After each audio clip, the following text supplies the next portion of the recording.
Hello friends, welcome to my channel high level tourism. ನನ್ನ ಹೆಸರು ನಟರಾಜ್ ಅಂತ. ಸ್ನೇಹಿತರೆ, ಇವತ್ತು ನಾನು ನಿಮಗೆ ಶೃಂಗೇರಿಯನ್ನು ತೋರಿಸಲಿಕ್ಕೆ ಹೋಗ್ತಾ ಇದ್ದೀನಿ.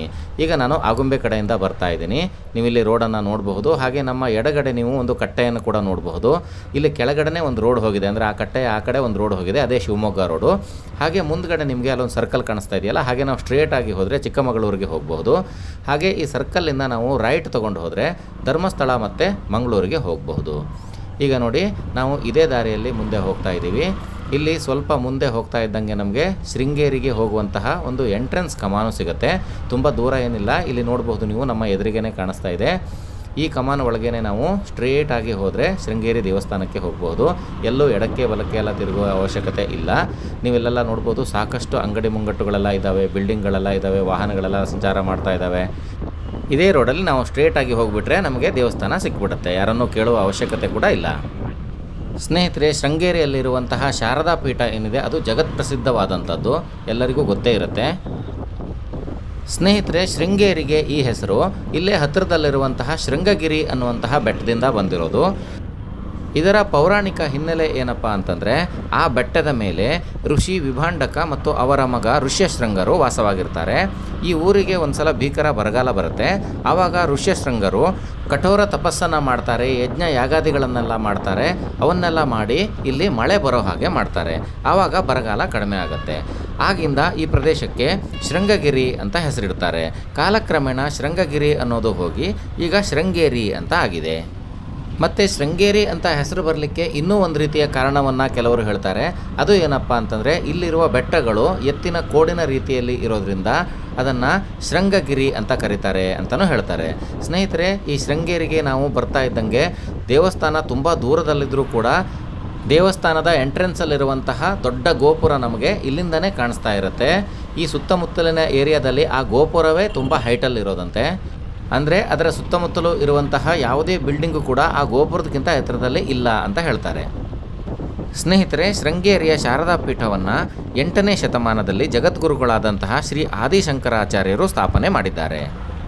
ಆದಿಶಂಕರಾಚಾರ್ಯರು ಕಾಶ್ಮೀರದ ಶ್ರೀಗಂಧದ ಮರದಿಂದ ಮಾಡಿರುವಂತಹ ಶಾರದಾ ದೇವಿಯ ಮೂರ್ತಿಯನ್ನು ಇಲ್ಲಿ ಪ್ರತಿಷ್ಠಾಪನೆ ಮಾಡಿದರು. ಆದರೆ ಈಗ ಇಲ್ಲಿ ಬಂಗಾರದ ಮೂರ್ತಿಯನ್ನು ಇಡಲಾಗಿದೆ.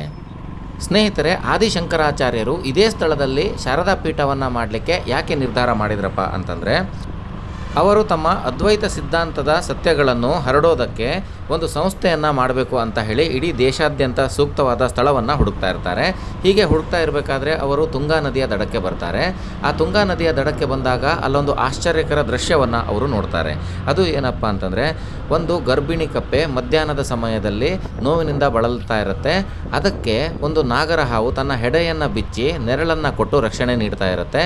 ಇದನ್ನು ನೋಡಿದ ಅವರಿಗೆ ಈ ಹಾವು ಮತ್ತು ಕಪ್ಪೆ ಇಬ್ಬರು ವಿರೋಧಿಗಳಾದರೂ ಕೂಡ ಆ ವಿರೋಧಿಗಳಿಬ್ಬರ ಮಧ್ಯೆ ಪ್ರೀತಿ ತುಂಬುವಂತಹ ಈ ಸ್ಥಳದ ಮಹಿಮೆ ಅವರಿಗೆ ಅರ್ಥ ಆಗುತ್ತೆ.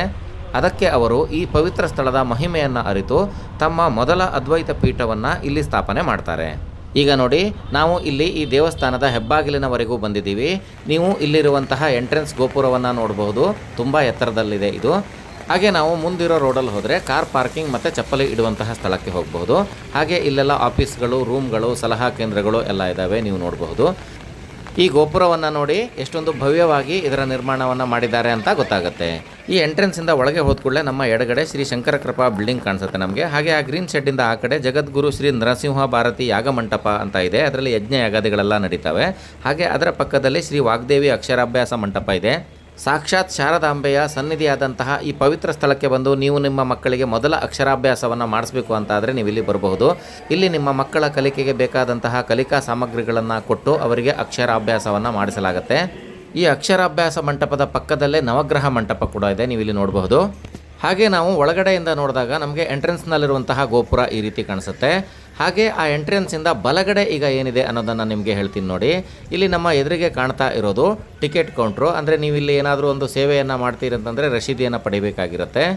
ಈಗ ನಮ್ಮ ಎದುರುಗಡೆ ಕಾಣ್ತಾ ಇರುವಂಥದ್ದೇ ತಾಯಿ ಶ್ರೀ ಶಾರದಾಂಬೆಯ ಸನ್ನಿಧಿ. ಒಳಗಡೆ ಎಲ್ಲ ಹೋಗಿ ಚಿತ್ರೀಕರಣ ಮಾಡುವಂತಿಲ್ಲ, ಅದಕ್ಕಾಗಿ ನಾನಿಲ್ಲಿ ಇಂಟರ್ನೆಟ್ನಲ್ಲಿ ಇರುವಂತಹ ತಾಯಿ ಶ್ರೀ ಶಾರದಾಂಬೆಯ ಮೂರ್ತಿಯನ್ನು ತೋರಿಸ್ತಾ ಇದ್ದೀನಿ. ಹಾಗೆ ತಾಯಿ ಶಾರದಾಂಬೆ ಸನ್ನಿಧಿಯ ಬಲಭಾಗದಲ್ಲಿ ನೀವು ವಿದ್ಯಾಶಂಕರ ದೇವಸ್ಥಾನವನ್ನು ನೋಡಬಹುದು. ಇನ್ನು ಶ್ರೀ ವಿದ್ಯಾಶಂಕರ ದೇವಸ್ಥಾನದ ನಿರ್ಮಾಣದ ಹಿಂದೆ ಕೂಡ ಒಂದು ಕತೆ ಇದೆ. ಅದೇನಪ್ಪ ಅಂತಂದರೆ, ಈ ಶೃಂಗೇರಿ ಶಾರದಾ ಪೀಠದ 10ನೇ ಪೀಠಾಧಿಪತಿಗಳ ಹೆಸರು ಶ್ರೀ ವಿದ್ಯಾತೀರ್ಥರು ಅಂತ. ಇವರು ಮಹಾನ್ ಯೋಗಿಗಳು ಹಾಗೆ ಮಹಾನ್ ತಪಸ್ವಿಗಳಾಗಿರ್ತಾರೆ. ಇವರು ಸುಮಾರು ಒಂದು 103 ವರ್ಷಗಳ ಕಾಲ ಶಾರದಾ ಪೀಠದಲ್ಲಿ ನೆಲೆಸಿರ್ತಾರೆ. ಆ ನಂತರ ಇವರು ತಮ್ಮ ತಪಸ್ಸಿದ್ಧಿ ಮತ್ತು ಲಂಬಿಕಾ ಯೋಗ ಸಿದ್ಧಿಯಿಂದ ತಮ್ಮ ದೇಹವನ್ನು ತ್ಯಜಿಸಬೇಕು ಅಂತ ನಿರ್ಧಾರ ಮಾಡ್ತಾರೆ. ಅದಕ್ಕಾಗಿ ಅವ್ರೇನು ಮಾಡ್ತಾರಪ್ಪ ಅಂತಂದರೆ, ಈಗ ಏನು ಈ ದೇವಸ್ಥಾನ ಇದೆಯಲ್ಲ, ಇಲ್ಲಿ ಅವರು ಸಮಾಧಿ ಸ್ಥಿತಿಯಲ್ಲಿ ಧ್ಯಾನ ಮಗ್ನರಾಗ್ತಾರೆ. ಮತ್ತು ಅದಕ್ಕಿಂತ ಮೊದಲೇ ಅವರ ಶಿಷ್ಯರನ್ನು ಕರೆದು ಏನು ಹೇಳ್ತಾರಪ್ಪ ಅಂತಂದರೆ, 12 ವರ್ಷ ನೀವು ಬಾಗಿಲನ್ನು ತೆಗಿಬಾರ್ದು, 12 ವರ್ಷದ ನಂತರ ಬಾಗಿಲು ತೆಗೀರಿ, ಆವಾಗ ಇಲ್ಲಿ ಒಂದು ಶಿವಲಿಂಗ ಆಗಿರುತ್ತೆ ಅಂತ ಹೇಳ್ತಾರೆ. ಆದರೆ ಅವರ ಶಿಷ್ಯರು ಕುತೂಹಲವನ್ನು ತಡೆಯೋಕ್ಕಾಗದೆ 3 ವರ್ಷದಲ್ಲೇ ಬಾಗಿಲು ತೆಗೆದು ಬಿಡ್ತಾರೆ. ಆಗ ಏನಾಗತ್ತಪ್ಪ ಅಂತಂದರೆ, ಅಲ್ಲಿರುವಂತಹ ವಿದ್ಯಾತೀರ್ಥರ ದೇಹ ಮಾಯವಾಗಿ ಅಲ್ಲಿ ಒಂದು ಅಪೂರ್ಣ ಶಿವಲಿಂಗದ ರಚನೆ ಆಗತ್ತೆ. ಆಗ ವಿದ್ಯಾತೀರ್ಥರು ಅವರ ಶಿಷ್ಯರಾದ ವಿದ್ಯಾರಣ್ಯ ಮತ್ತು ಭಾರತೀ ತೀರ್ಥರ ಕನಸಿನಲ್ಲಿ ಬಂದು, ಆದೇಶ ಉಲ್ಲಂಘನೆಯ ಕಾರಣದಿಂದ ಅಲ್ಲಿ ಶಿವಲಿಂಗ ಪೂರ್ಣ ಆಗಿಲ್ಲ, ಅದಕ್ಕಾಗಿ ನೀವು ಅಲ್ಲಿ ಬೇರೆ ಒಂದು ಶಿವಲಿಂಗವನ್ನು ಪ್ರತಿಷ್ಠಾಪನೆ ಮಾಡಬೇಕು ಅಂತ ಹೇಳ್ತಾರೆ. ಅವರ ಆದೇಶದಂತೆ ವಿದ್ಯಾರಣ್ಯರು ಅಲ್ಲಿ ಒಂದು ಶಿವಲಿಂಗವನ್ನು ಪ್ರತಿಷ್ಠಾಪನೆ ಮಾಡಿ ಅದಕ್ಕೆ ವಿದ್ಯಾಶಂಕರ ಅಂತ ಹೆಸರಿಡುತ್ತಾರೆ. ಈಗ ನೀವು ನೋಡ್ತಾ ಇರುವಂತಹ ಈ ದೇವಸ್ಥಾನ ಅದೇ ವಿದ್ಯಾಶಂಕರ ದೇವಸ್ಥಾನ. ಸಂಪೂರ್ಣ ಕಲ್ಲಿನಿಂದ ಮಾಡಲ್ಪಟ್ಟ ಈ ದೇವಸ್ಥಾನದ ಇನ್ನೊಂದು ವಿಶೇಷ ಅಂತಂದರೆ, ಈ ದೇವಸ್ಥಾನದ ಒಳಗೆ ನವರಂಗದಲ್ಲಿ 12 ರಾಶಿ ಸೂಚಕ ಕಂಬಗಳಿದ್ದಾವೆ. ಆ ರಾಶಿ ಸೂಚಕ ಕಂಬಗಳ ವಿಶೇಷತೆ ಏನಪ್ಪ ಅಂತಂದರೆ, ಸೂರ್ಯ ಯಾವ ದಿನದಂದು ಯಾವ ರಾಶಿಯಲ್ಲಿ ಪ್ರವೇಶ ಮಾಡ್ತಾನೋ ಆಯಾ ದಿನದಂದು ಸೂರ್ಯನ ಪ್ರಥಮ ಕಿರಣಗಳು ಆಯಾ ಕಂಬದ ಮೇಲೆ ಬೀಳೋ ಹಾಗೆ ಈ ಕಂಬಗಳನ್ನು ವಿನ್ಯಾಸ ಮಾಡಲಾಗಿದೆ. ಮತ್ತು ಪ್ರತಿಯೊಂದು ಕಂಬದ ಮೇಲೂ ಆಯಾ ರಾಶಿಗೆ ಸಂಬಂಧಪಟ್ಟಂತಹ ಚಿತ್ರಗಳ ಕೆತ್ತನೆಯನ್ನು ನೋಡಬಹುದು. ಮತ್ತು ಈ ದೇವಸ್ಥಾನದಲ್ಲಿ ಪ್ರತಿ ವರ್ಷ ಸಂಕ್ರಾಂತಿಯ ದಿನದಂದು ಸೂರ್ಯನ ಮೊದಲ ಕಿರಣಗಳು ಇಲ್ಲಿರುವ ವಿದ್ಯಾಶಂಕರ ಶಿವಲಿಂಗದ ಮೇಲೆ ನೇರವಾಗಿ ಬೀಳ್ತವೆ ಅಂತ ಹೇಳ್ತಾರೆ. ಸ್ನೇಹಿತರೆ, ನಾನು ಮೊದಲೇ ಹೇಳಿದಂತೆ ಜಗದ್ಗುರು ಶಂಕರಾಚಾರ್ಯರು ಸ್ಥಾಪಿಸಿದ ಮೊದಲನೇ ಪೀಠವೇ ಶೃಂಗೇರಿಯ ಶಾರದಾ ಪೀಠ. ಅವರು ಇಲ್ಲಿ ಸುಮಾರು 12 ವರ್ಷಗಳ ಕಾಲ ಇದ್ದರು ಅಂತ ಹೇಳ್ತಾರೆ. ಹೀಗೆ ಶಂಕರಾಚಾರ್ಯರು ನಮ್ಮ ಭಾರತ ದೇಶದಲ್ಲಿ 4 ದಿಕ್ಕಿನಲ್ಲೂ 4 ಅದ್ವೈತ ಪೀಠಗಳನ್ನು ಸ್ಥಾಪನೆ ಮಾಡಿದರು. ಅವುಗಳೆಲ್ಲ ಎಲ್ಲೆಲ್ಲಿ ಇದಾವಪ್ಪ ಅಂತಂದರೆ, ಈಗ ನಮ್ಮ ದೇಶದ ಪೂರ್ವಕ್ಕೆ ನಾವು ನೋಡೋದಾದರೆ ಒರಿಸ್ಸಾದಲ್ಲಿ ಪುರಿಯಲ್ಲಿ ಋಗ್ವೇದವನ್ನು ಪಾಲಿಸುವ ಗೋವರ್ಧನ ಮಠವನ್ನು ಸ್ಥಾಪನೆ ಮಾಡಿದರು. ಹಾಗೆ ಪಶ್ಚಿಮದ ಕಡೆ ನೋಡೋದಾದರೆ ಗುಜರಾತ್ನ ದ್ವಾರಕಾದಲ್ಲಿ ಸಾಮವೇದವನ್ನು ಪಾಲಿಸುವ ಕಾಳಿಕಾ ಮಠವನ್ನು ಸ್ಥಾಪನೆ ಮಾಡಿದ್ರು. ಹಾಗೆ ಉತ್ತರದಲ್ಲಿ ಅಂದರೆ ಉತ್ತರಾಖಂಡದಲ್ಲಿ ಅಂದರೆ ಬದರಿನಾಥದ ಹತ್ತಿರ ಜೋಶಿ ಮಠವನ್ನು ಸ್ಥಾಪನೆ ಮಾಡಿದ್ರು. ಅದು ಅಥರ್ವಣ ವೇದವನ್ನು ಪಾಲಿಸುವ ಮಠ. ಹಾಗೆ ದಕ್ಷಿಣದಲ್ಲಿ ಯಜುರ್ವೇದವನ್ನು ಪಾಲಿಸುವಂತಹ ಶೃಂಗೇರಿಯ ಶಾರದಾ ಪೀಠವನ್ನು ಸ್ಥಾಪನೆ ಮಾಡಿದರು. ನೋಡಿ ಸ್ನೇಹಿತರೆ, ಈ ವಿದ್ಯಾಶಂಕರ ದೇವಸ್ಥಾನದ ಹಿಂಭಾಗದ ಪಕ್ಕದಲ್ಲೇ ತುಂಗಾ ನದಿಗೆ ಕೆಳಗಡೆ ಇಳಿದು ಹೋಗಲಿಕ್ಕೆ ಮೆಟ್ಟಿಲುಗಳೆಲ್ಲ ಇದ್ದಾವೆ. ನೀವು ಇಲ್ಲಿಂದ ಇಳಿದು ಹೋಗಿ ಕೆಳಗಡೆ ಕಪ್ಪೆಶಂಕರನ ದರ್ಶನ ಕೂಡ ಮಾಡಬಹುದು. ಹಾಗೆ ತುಂಗಾ ನದಿಯಲ್ಲಿ ಇರುವಂತಹ ಮೀನುಗಳನ್ನು ಕೂಡ ನೋಡಬಹುದು. ನೋಡಿ, ನಮ್ಮ ಮುಂದ್ಗಡೆ ಇರುವಂಥದ್ದೇ ತುಂಗಾ ನದಿ. ಈ ನದಿಯಲ್ಲಿ ಸಹಸ್ರಾರು ಮೀನುಗಳಿದ್ದಾವೆ. ಆದರೆ ಈಗ ನಮಗೆ ಕಾಣಿಸ್ತಾ ಇಲ್ಲ, ಸ್ವಲ್ಪ ಕೆಳಗಡೆ ಇದ್ದಾವೆ, ಕಾಣಿಸ್ತಾ ಇರಬಹುದು ನಿಮಗೆ. ಇಲ್ಲಿ ನಾವು ಮಂಡಕ್ಕಿಯನ್ನು ತಂದು ಹಾಕಿದರೆ ತುಂಬ ಪ್ರಮಾಣದಲ್ಲಿ ಬಂದು ಮಂಡಕ್ಕಿಯನ್ನು ತಿನ್ನಲಿಕ್ಕೆ ಬರ್ತವೆ. ಆವಾಗ ನಮಗೆ ಅವುಗಳ ದೃಶ್ಯ ತುಂಬ ಚೆನ್ನಾಗಿ ಕಾಣಿಸುತ್ತೆ. ಹಾಗೆ ಇದಕ್ಕೆ ಶ್ರೀ ಶಂಕರಾಚಾರ್ಯ ಘಾಟ್ ಅಂತ ಕರೀತಾರೆ. ಇಲ್ಲೇ ಕಪ್ಪೆಶಂಕರ ದೇವಸ್ಥಾನ ಕೂಡ ಇರೋದು.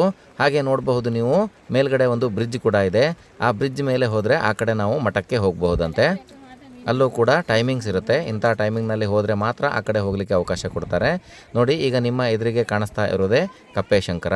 ಅಂದರೆ ಮೊದಲು ಇಲ್ಲಿ ಶಂಕರಾಚಾರ್ಯರು ಈ ಸ್ಥಳಕ್ಕೆ ಭೇಟಿ ನೀಡಿದಾಗ ಗರ್ಭಿಣಿ ಕಪ್ಪೆಗೆ ಹಾವು ತನ್ನ ಹೆಡೆಯನ್ನು ಬಿಚ್ಚಿ ನೆರಳು ಕೊಡ್ತಾ ಇತ್ತು ಅಂತ ಹೇಳಿದ್ನಲ್ವ, ಅದರ ಬಗ್ಗೆ ಇಲ್ಲಿ ಮಾಹಿತಿಯನ್ನು ಬರೆದಿದ್ದಾರೆ. ನೀವು ಈ ವಿಡಿಯೋವನ್ನು ಪಾಸ್ ಮಾಡಿ ಓದ್ಕೋಬಹುದು. ಈ ಸ್ಥಳಕ್ಕೆ ಪ್ರತಿದಿನ ಸಹಸ್ರಾರು ಜನರು ಭೇಟಿ ನೀಡ್ತಾರೆ.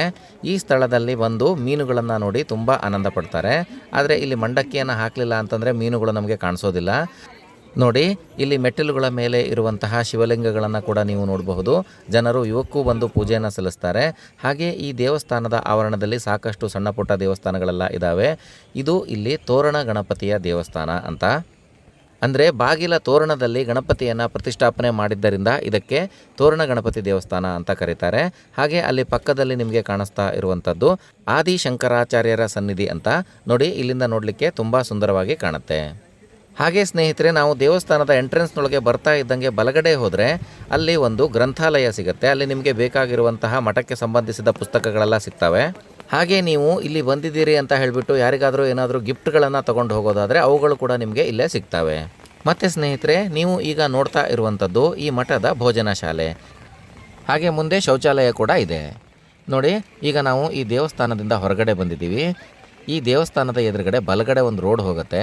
ಆ ರೋಡಲ್ಲಿ ನಾವು ಹೋದರೆ ವೆಹಿಕಲ್ ಪಾರ್ಕಿಂಗ್ ಮಾಡುವಂತಹ ಸ್ಥಳಕ್ಕೆ ಹೋಗಬಹುದು. ಹಾಗೆ ಇಲ್ಲೇ ಸ್ವಲ್ಪ ದೂರದಲ್ಲಿ ನಿಮಗೆ ಪಾದರಕ್ಷೆಗಳನ್ನು ಇಡುವಂತಹ ಸ್ಥಳ ಕೂಡ ಸಿಗುತ್ತೆ. ಅಲ್ಲಿ ನೀವು ಪಾದರಕ್ಷೆಗಳನ್ನು ಇಟ್ಟು ಆನಂತರ ಪೇ ಮಾಡಬಹುದು. ಹಾಗೆ ಇಲ್ಲಿ ಮುಂದೆ ಹೋಗ್ತಾ ಇದ್ದಂಗೆ ಸಣ್ಣ ಪುಟ್ಟ ಅಂಗಡಿಗಳೆಲ್ಲ ನಮಗೆ ಸಿಗ್ತವೆ. ಹಾಗೆ ಅವುಗಳನ್ನು ದಾಟಿ ಸ್ವಲ್ಪ ಮುಂದೆ ಬಂದ ಕೂಡಲೇ ನಮಗೆ ದೊಡ್ಡದಾದ ಕಾರ್ ಪಾರ್ಕಿಂಗ್ ಅಥವಾ ವೆಹಿಕಲ್ ಪಾರ್ಕಿಂಗ್ ಇರುವಂತಹ ವ್ಯವಸ್ಥೆ ಸಿಗುತ್ತೆ. ಇದು ಒಂದು ದೊಡ್ಡ ಬೈಲು. ಇಲ್ಲಿ ನೀವು ತಂದಿರುವಂತಹ ಯಾವುದೇ ಗಾಡಿಗಳಾದರೂ, ಬಸ್ಗಳಾದರೂ, ಕಾರ್ಗಳಾದರೂ ಎಲ್ಲವನ್ನು ಕೂಡ ಪಾರ್ಕ್ ಮಾಡಲಿಕ್ಕೆ ಅವಕಾಶವಿದೆ. ಹಾಗೆ ಇದೇ ಪಾರ್ಕಿಂಗ್ನ ಹತ್ರ ಒಂದು ಸುಂದರವಾದಂತಹ ಹ್ಯಾಂಗಿಂಗ್ ಬ್ರಿಡ್ಜ್ ಇದೆ. ಇಲ್ಲಿಂದ ಆ ಕಡೆ ಇರುವಂತಹ ಹಳ್ಳಿಗಳನ್ನು ಕನೆಕ್ಟ್ ಮಾಡಲಿಕ್ಕೆ ಈ ಹ್ಯಾಂಗಿಂಗ್ ಬ್ರಿಡ್ಜನ್ನು ಇಲ್ಲಿ ನಿರ್ಮಾಣ ಮಾಡಿದ್ದಾರೆ. ಹಳ್ಳಿಯ ಜನರು ಅಂದರೆ ಆ ಕಡೆ ಇರುವಂತಹ ಹಳ್ಳಿಯ ಜನರು ಈ ಬ್ರಿಡ್ಜನ್ನು ಉಪಯೋಗಿಸ್ಕೊಳ್ತಾರೆ. ಹಾಗೆ ಪ್ರವಾಸಿಗರು ಕೂಡ ಸಾಕಷ್ಟು ಜನರು ಇದ್ರ ಮೇಲೆ ಓಡಾಡಿ ಅಲ್ಲಿಂದ ಶೃಂಗೇರಿಯ ಒಂದು ವ್ಯೂವನ್ನು ಪಡಿತಾರೆ. ಸ್ನೇಹಿತರೆ, ಈ ಶೃಂಗೇರಿ ಇರೋದು ಕರ್ನಾಟಕ ರಾಜ್ಯದ ಚಿಕ್ಕಮಗಳೂರು ಜಿಲ್ಲೆಯಲ್ಲಿ. ಚಿಕ್ಕಮಗಳೂರು ಜಿಲ್ಲಾ ಕೇಂದ್ರದಿಂದ ಸುಮಾರು 85 ಕಿಲೋಮೀಟರ್ ದೂರದಲ್ಲಿದೆ. ಹಾಗೆ ತೀರ್ಥಹಳ್ಳಿಯಿಂದ ಸುಮಾರು 45 ಕಿಲೋಮೀಟರ್ ದೂರದಲ್ಲಿದೆ. ಹಾಗೆ ಶಿವಮೊಗ್ಗದಿಂದ ಸುಮಾರು 95 ಕಿಲೋಮೀಟರ್ ದೂರದಲ್ಲಿದೆ. ಮತ್ತು ಬೆಂಗಳೂರಿನಿಂದ ಇದು ಸುಮಾರು ಒಂದು 330 ಕಿಲೋಮೀಟರ್ ದೂರದಲ್ಲಿದೆ. ಸ್ನೇಹಿತರೆ, ಈ ವಿಡಿಯೋ ಹೇಗೆ ಅನ್ನಿಸ್ತು ಅನ್ನೋದನ್ನು ನಮಗೆ ಕಮೆಂಟಲ್ಲಿ ತಿಳಿಸಿ. ಈ ವಿಡಿಯೋ ಇಷ್ಟ ಆದರೆ ಲೈಕ್ ಮಾಡಿ, ನಿಮ್ಮ ಫ್ರೆಂಡ್ಸ್ ಜೊತೆ ಶೇರ್ ಮಾಡಿ. ಹಾಗೆ ಈ ವಿಡಿಯೋವನ್ನು ಹೈಪ್ ಮಾಡಿ. ಮತ್ತು ನೀವು ನಮ್ಮ ಚಾನಲ್ಗೆ ಮೊದಲನೇ ಸಲ ಬರ್ತಾ ಇದ್ದೀರಿ ಅಂತಾದರೆ ನಮ್ಮ ಈ ಚಾನಲನ್ನು ಸಬ್ಸ್ಕ್ರೈಬ್ ಮಾಡಿ ಇಟ್ಕೊಳ್ಳಿ. ಈ ವಿಡಿಯೋವನ್ನು ಇಲ್ಲಿವರೆಗೂ ನೋಡಿದ್ದಕ್ಕೆ ತುಂಬ ಧನ್ಯವಾದಗಳು.